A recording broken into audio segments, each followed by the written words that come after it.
Questões de Direito do Trabalho da prova de Procurador do Estado do Mato Grosso, do ano 2016, Banco FCC, Fundação Carlos Chagas. Questão 66.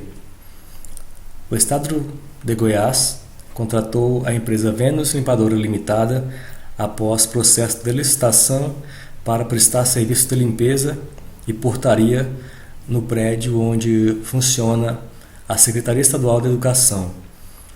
O empregado da empresa Vênus, Netuno Etal, que presta serviço na portaria, ingressa com ação na Justiça do Trabalho, sem se afastar do emprego, pleiteando a rescisão indireta do contrato de trabalho, sob o fundamento de que a sua empregadora vem descumprindo obrigações contratuais, colocando no polo passivo a empresa Vênus e o Estado de Goiás, requerendo a sua responsabilidade solidária e, alternativamente, subsidiária deste último, o Estado de Goiás. Pleiteia pelo pagamento de todas as verbas rescisórias decorrentes de uma dispensa sem justa causa por iniciativa da empregadora.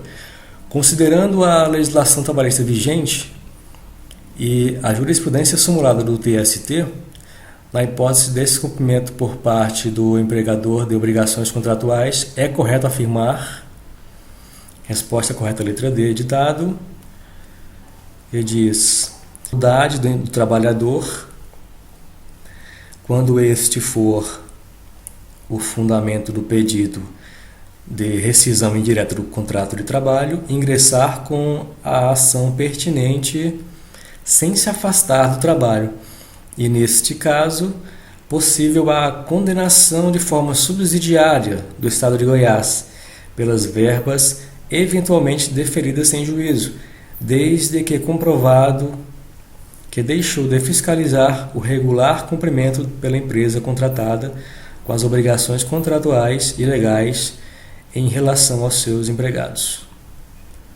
O fundamento está na súmula 331 do TST, um destaque para os incisos 4 e 5, que dizem que o inadimplemento das obrigações trabalhistas por parte do empregador implica a responsabilidade subsidiária do tomador dos serviços quanto àquelas obrigações, desde que haja participado da relação processual e consta também do título executivo judicial.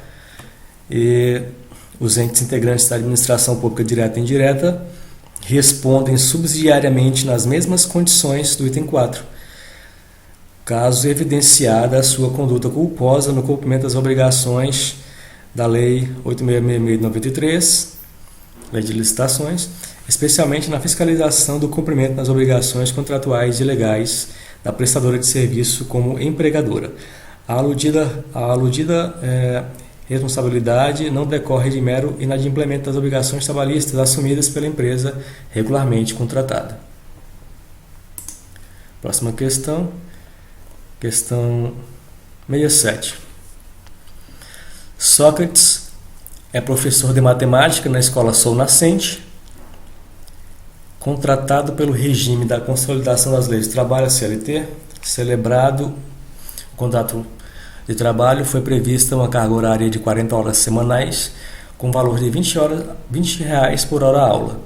Em virtude da diminuição do número de alunos, a direção da escola reduz a carga horária de Sócrates para 20 horas semanais, sem consultar o empregado, mantendo o valor pago por hora aula, levando-se em conta a legislação vigente e orientação jurisprudencial da SDI 1 do TST. Temos que, letra B, resposta correta, não se trata na hipótese de alteração contratual, uma vez que a redução de carga horária em decorrência da redução do número de alunos não implica alteração contratual, já que não acarretou redução do valor da hora-aula. O fundamento está na OJ 244 da SDI 1 do TST, que diz que a redução da carga horária do professor em virtude da diminuição do número de alunos não constitui alteração contratual, uma vez que não implica redução do valor da hora-aula. Próxima questão, questão 68. Aristóteles é empregado da empresa Alfa Combustíveis Limitada, que atua no ramo de posto de combustíveis. O referido empregado presta serviços de vigilante no posto, laborando nas dependências do estabelecimento. Realizada a perícia no local de trabalho para apuração da existência de periculosidade, o médico do trabalho designado pelo juiz do trabalho da causa elabora laudo concluindo pela periculosidade no ambiente de trabalho, o que é acolhido pelo magistrado. Nessa hipótese, resposta letra A, diz que o empregado faz jus ao adicional de periculosidade à base de 30% do valor do salário, sem acréscimos de gratificações, prêmios e participação em lucros da empresa. O fundamento está no artigo 193, parágrafo 1º da CLT. Ele diz que o trabalho em condições de periculosidade assegura ao empregado um adicional de 30% sobre o salário, sem acréscimos resultantes de gratificações, prêmios ou participações nos lucros da empresa. Próxima questão, questão 69. João de Deus é empregado da empresa Gama Serviços de Limpeza Limitada, laborando na jornada das 7 às 19 horas em escala de 12 por 36, na função de auxiliar de limpeza. Jornada esta pactuada mediante acordo coletivo de trabalho. A empresa fornece ônibus fretado nos percursos de ida e de volta para o trabalho, tendo em vista que o posto de serviço se situa em local de difícil acesso, mas servido por transporte público regular. A empresa efetua a cobrança parcial dos empregados para custeio da tarifa de transporte.